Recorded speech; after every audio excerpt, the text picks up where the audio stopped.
مباريات البطولة طبعا متواجد هنا دائما وأبدا، وقدم مباريات جدا متميزة خلال هذه البطولة.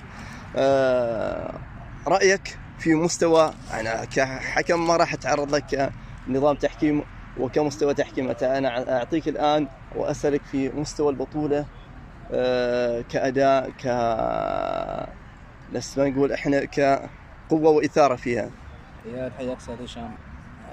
الحمد لله الأمور طيبة من جميع الفرق اللي مشاركة في البطولة هذه. نعم. الفرق جيد جدا يعني من ناحية المستوى، يعني اللي وصل النهائي طبعا نعم على مستوى هو اللي يعني الأجدر، وإن شاء الله تعاون الفرق. كيف شفت تعاون الفرق، تعاون اللاعبين معك من خلال يعني هذه البطولة كحكم مباراة؟ يعني مقبول في بعض. نعم. في بعض الأشياء لازم تصير يعني. أيوة، اللي هي التعدي، وهي دائما تكون حاضرة في جميع المباريات. أيوة. نعم.